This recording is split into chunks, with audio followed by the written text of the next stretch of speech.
Thank you. Freshman congresspeople often have a limited role in setting overall party or legislative agendas, but there is nonetheless some scope for them to take initiative.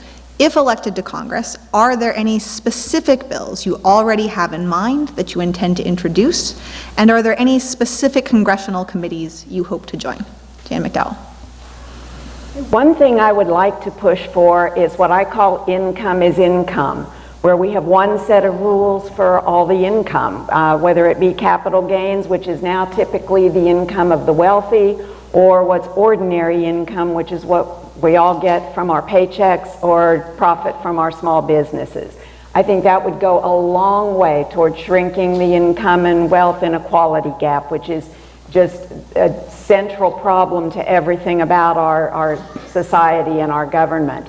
I've also been schooled here recently about the issues that retired teachers face with their Social Security, and they get the teacher's state retirement fund and can't then claim Social Security even if they've worked and earned that. If their spouse dies, they can't get survivor benefits, and there are bills already in place that have not been signed on to bipartisans, so it needs work across the board on those.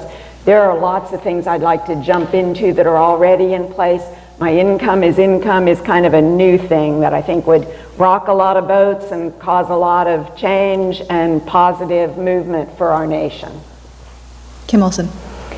Well, when I get elected, I will be the first female veteran ever to serve in the U.S. House from the state of Texas, even though it has the largest population of both male and female vets.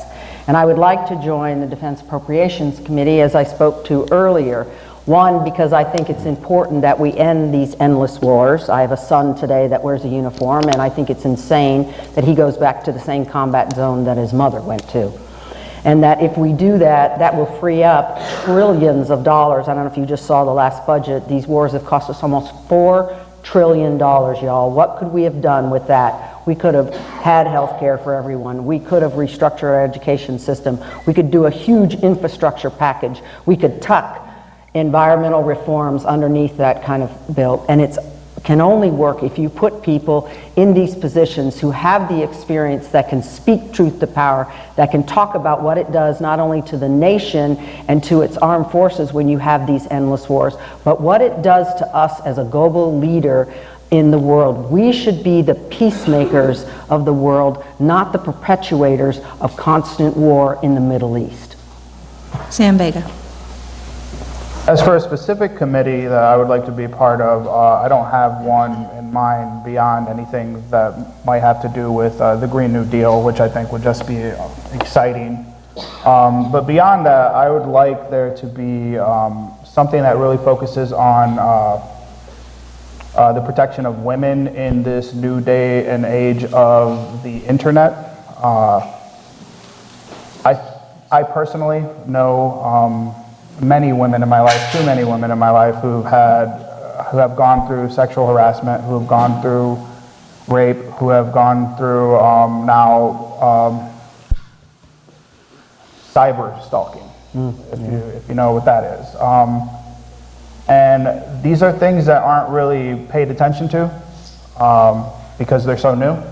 Obviously, nobody likes stalking right now, and there are laws about that. There are laws about cyber stalking as well. But I think there needs to be a clearer push to protect women, and this is one area where I think that I could use my privilege as a man to do so. And I don't go through these things, and it's it's obvious that there's so much in my life that I don't even think about because I don't go through those things, and I would like there to be an emphasis and protection for women who do go through these things.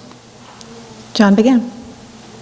And so I've spent a lot of time in the classroom. Like I said, most of that has been at community colleges. So I've spent a lot of time in community colleges. I think they're fantastic. I think they're one of the best investments we can possibly make. I've also spent some time as the chief operating officer of a nonprofit in Fort Worth. This is a different one than where I work right now, that worked with women and children who are experiencing homelessness. We helped about 3,000 a year. And one of the many programs that we had, in addition to housing and financial literacy, was childcare. And so we provided childcare because that is a huge reason for why people end up homeless, why people struggle in their life. Marrying those things together, what we are really pushing for in this campaign is universal on-campus childcare, starting at every community college and then expanding that to every public university. And I know this can work, and the reason why I know is because we ran one on UTA's campus, and it was fantastic. The only problem was we had a massive waiting list. And so we just need to expand. So the product is there. It gets people through their education faster. It gives those kids a great environment to grow up in. It is a win-win across the board. And ultimately, it will save us money down the road. Now, as far as committees, science, space, and technology would make sense. There's only one scientist in there right now because there's only one scientist in Congress. I'd like to make that too. Richard Fleming. Not as far as committee, but what I would like to do is work with the U.S. Department of Education, work with our Congress to get something passed to help drive policy down to the state level. Currently, right now in the state of Texas, when you start talking about education, 69% of all high school students are going to college, but only 50% are returning their second year. Obviously, there's some kids that have been left behind. And then of those 50% that return, only a third of them graduate. And so this is our education system has become a college wheel to go and fund these universities and also put these kids in debt. But there is a certain segment of population that we're leaving behind. When you look out there at North Texas Commission, take a look at what's going on in the country, what's thriving in North Texas. You got oil and gas, you got manufacturing, you got contracting. I got a couple of buddies that own home construction, and they're sharing crews between each other just to have enough. There's a shortage of labor, and so we got to put trade schools and CTE back at the high schools. Somehow we've taken them out and said all kids need to go to college, and so we have to. What I want to do is drive that policy in Washington D.C. to say, hey, we got to make sure that we fund our education system, our K through 12 system, and put CTE and put those trades back into our high schools. Thank you. Candace Valenzuela. Also to push back, I have also worked as a classroom teacher both at the high school level, the middle school level, and the college level. And as a school board trustee, I've had the opportunity to work in policy, and I know that there's a great return on investment in early childhood education. In fact, it is one of the best investments that you can make when you invest early. In fact, education actually accrues like interest. It's something that's just beautiful when you see it come out. For every $1 you put into pre-K, you get $5 back for the community.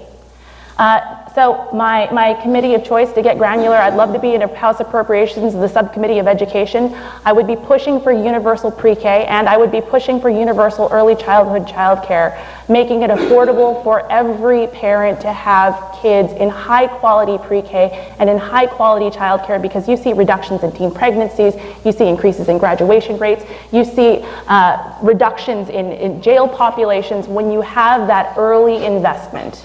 And I think that it needs to be a priority for the present of our economy so that parents who want to can get back to work, but the future of our economy so that we'll have happy, healthy, productive workers.